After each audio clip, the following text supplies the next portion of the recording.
আসসালামু আলাইকুম guys, welcome to my channel MHR creations. আশা করি আপনারা সবাই খুব ভালো আছেন। AutoCAD 3D basic to advanced টিউটোরিয়ালের পার্ট 1 এ আপনাকে স্বাগতম। আপনি যদি আমার চ্যানেলটিতে নতুন হয়ে থাকেন তাহলে চ্যানেলটিকে সাবস্ক্রাইব করুন এবং পাশে থাকা বেল আইকনটিতে প্রেস করে দিন। তো চলুন শুরু করা যাক আজকের পর্ব।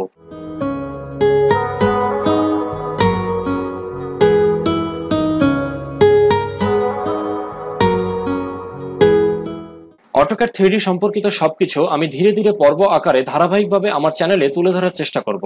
এর আগে আমরা কাজ করেছিলাম অটোক্যাড 2D নিয়ে। আজকে থেকে আমরা কাজ করব অটোক্যাড 3D নিয়ে।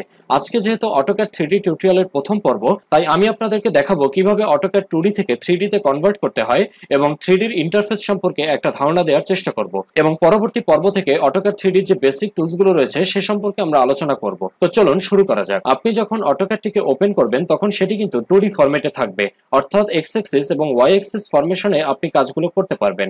তো আমাদের সর্বপ্রথম কাজ হচ্ছে এটিকে 3D তে কনভার্ট করা। সেজন্য আপনি চলে যাবেন অটোক্যাডের উপরের দিকে এই কুইক অ্যাক্সেস টুলবারের ভিতরে। এখানে আপনি দেখতে পাচ্ছেন ওয়ার্ক স্পেস নামক একটি অপশন দেওয়া আছে। এই অপশনটি যদি না দেওয়া থাকে তাহলে পাশে থাকা এই আইকনটিতে ক্লিক করবেন। এখানে ক্লিক করার পরে আপনি দেখতে পাচ্ছেন বিভিন্ন ধরনের অপশনের মধ্যে ওয়ার্ক স্পেস নামক একটি অপশন কিন্তু দেওয়া আছে। এই অপশনটিতে একটি ক্লিক করে দিলেই কিন্তু কুইক অ্যাক্সেস টুলবারের ভিতরে এই অপশনটি চলে আসবে। তো আমি যদি এই অপশনটির উপরে এই অ্যারো চিহ্নটিতে ক্লিক করি, দেখতে পারবেন বিভিন্ন ধরনের অপশন রয়েছে, যেমন drafting and annotation, 3D basics এবং 3D মডেলিং। এছাড়াও নিচের দিকে আরো কিছু টুলস রয়েছে যেগুলো আমাদের দরকার হবে না। আপনি যখন ড্রাফটিং এন্ড অ্যানোটেশন অপশনটিতে ক্লিক করে রাখবেন তখন আমরা 2D ফরমেশনে কাজগুলো করতে পারবো।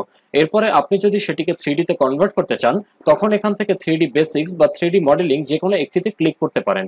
তো আমি যদি এখান থেকে 3D বেসিক্স অপশনটিতে একবার ক্লিক করি, দেখতে পারবেন আমাদের রিবনগুলো কিন্তু 3D তে কনভার্ট হয়ে যাবে, ঠিক যেমনটা আপনি এখানে দেখতে পাচ্ছেন।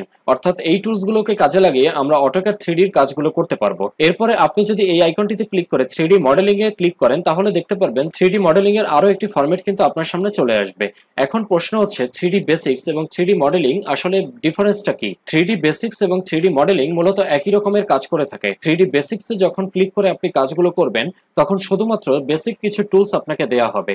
আর যখন আপনি 3D মডেলিং অপশনটির সাহায্য নেবেন তখন সেখানে অ্যাডভান্সড লেভেলের কিছু অপশন আপনাকে দেওয়া হবে। অর্থাৎ আপনি চাইলে এই দুই টাইপের যে কোনো একটি টাইপকে কাজে লাগিয়ে আপনার 3D ড্রয়িংটিকে করতে পারেন। তো আমি যেমন এখান থেকে 3D মডেলিং অপশনটিতে ক্লিক করে দিলাম। এখন আসা যাক এই রিবনগুলোর পরিচিতি পর্ব নিয়ে। আপনি যখন অটোক্যাড 2D এর কাজ করেছিলেন তখন কিন্তু যে রিবনগুলো ছিল এখন 3D রিবনগুলো কিন্তু সম্পূর্ণই আলাদা। যেমন এখানে দেখতে পাচ্ছেন মডেলিং টুলবার দেওয়া আছে, ম্যাশ টুলবার দেওয়া আছে, সলিড এডিটিং দেওয়া আছে, ড্র টুলবার দেওয়া আছে, মডিফাই টুলবার দেওয়া আছে।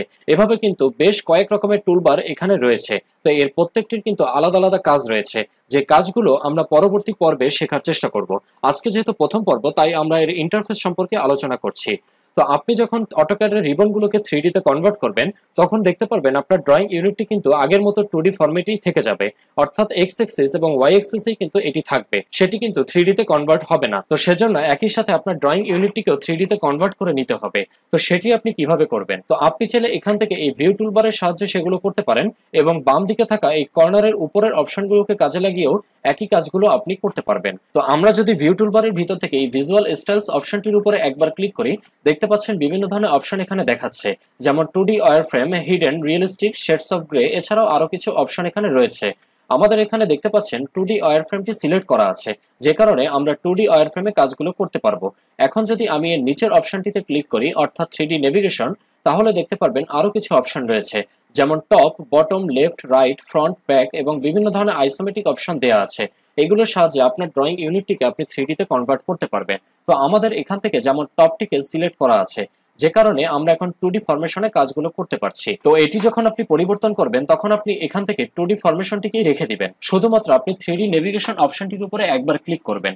তারপর এখান থেকে আপনি SW আইসোমেটিক অপশনটিতে ক্লিক করলেই কিন্তু আপনার ড্রয়িং ইউনিটটি 3D তে কনভার্ট হয়ে যাবে। তো সেটি কিভাবে কাজ করে চলুন আমরা দেখে আসি। যেমন আমি এখানে এই রেক্ট্যাঙ্গেল কমান্ডটির সাহায্যে এরকম 2D ফরম্যাটে একটি রেক্ট্যাঙ্গেলকে ড্র করে নিচ্ছি। দেখতে পাচ্ছেন এই অবজেক্টটি কিন্তু আগের মতো 2D ফরমেশনে রয়েছে। এখন যদি আমি এই ভিউ টুলবারের ভিতর থেকে এই 3D নেভিগেশন অপশনটির আইকনটিতে একবার ক্লিক করি, তারপর এখান থেকে যদি আমি SW আইসোমেটিক এই অপশনটিতে একবার ক্লিক করি, দেখতে পারবেন এটি কিন্তু 3D ফরমেশনে চলে গেল। অর্থাৎ আপনি যদি নিচের ইউসিএস আইকনটিতে লক্ষ্য করেন তাহলে দেখতে পাচ্ছেন এখানে 3টি এক্সিস দেখাচ্ছে, অর্থাৎ এক্স এক্সিস, ওয়াই এক্সিস এবং জেড এক্সিস। আশা করি বিষয়টি আপনি বুঝতে পেরেছেন। তো এই একই কাজটি কিন্তু আপনি চাইলে বাম দিকে থাকা এই অপশনগুলো সাহায্য করতে পারবেন। সেজন্য আমি আগের মতো এখান থেকে টপ অপশনটিতে সিলেক্ট করে এই অবজেক্টটি টপ পজিশনে নিয়ে এসেছি। তারপরে যদি আমি বাম দিকে থাকা এই অপশনটির উপর একবার মাউসের লেফট বাটনটিকে ক্লিক করি, দেখতে পাচ্ছেন ভিউ টুলবারে থাকা অপশনগুলো কিন্তু এখানেও শো করছে। এখান থেকে যদি আমি আবার SW আইসোমেটিক এই অপশনটিতে একবার ক্লিক করি তাহলে কিন্তু এটি আবার 3D ফরম্যাটে চলে গেল। আশা করি বিষয়টি আপনি বুঝতে পেরেছেন। আরো একটি ভাবে চাইলে আপনি আপনার ড্রয়িং ইউনিটটিকে 3D তে কনভার্ট করতে পারেন। সেজন্য আমি এখান থেকে আবার ক্লিক করে টপ অপশনটিকে সিলেক্ট করে দিচ্ছি। এরপরে যদি আপনি ডান দিকে থাকা এই ভিউ কিউবটির দিকে লক্ষ্য করেন তাহলে আপনি এখানে দেখতে পারবেন বিভিন্ন ধরনের দিক কিন্তু নির্দেশ করছে।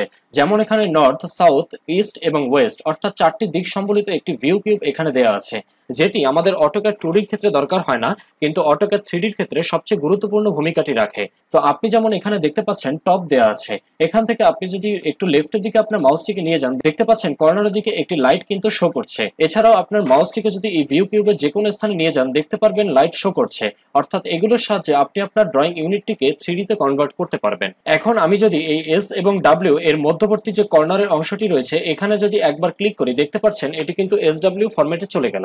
আবার যদি আপনি ভিউ কিউবের উপর থেকে টপ অপশনটিতে ক্লিক করেন তাহলে সেটি কিন্তু টপে চলে আসলো। আশা করি পুরো বিষয়টি আপনি বুঝতে পেরেছেন। তো একই সাথে আপনি 3টি জায়গা থেকে আপনার ড্রয়িং ইউনিটটিকে 3D তে কনভার্ট করতে পারবেন। নাম্বার 1 হচ্ছে আপনি ভিউ টুলবারের সাহায্যে সেটিকে করতে পারবেন, এবং নাম্বার 2 হচ্ছে বাম দিকে সর্ব উপরে থাকা এই অপশনগুলোর সাহায্যে করতে পারবেন, এবং সবশেষ হচ্ছে আপনি ডান দিকে থাকা এই ভিউ কিউবের সাহায্যেও সেটিকে করতে পারবেন। তো আপনি যখন 3D তে কাজ করবেন আপনার প্রয়োজন অনুসারে আপনি যে কোনো একটি পন্থাকে কাজে লাগিয়ে আপনার অপশনটিকে পরিবর্তন করে নিতে পারবেন। তো এই ছিল মোটামুটি 3D ইন্টারফেসের কাজ।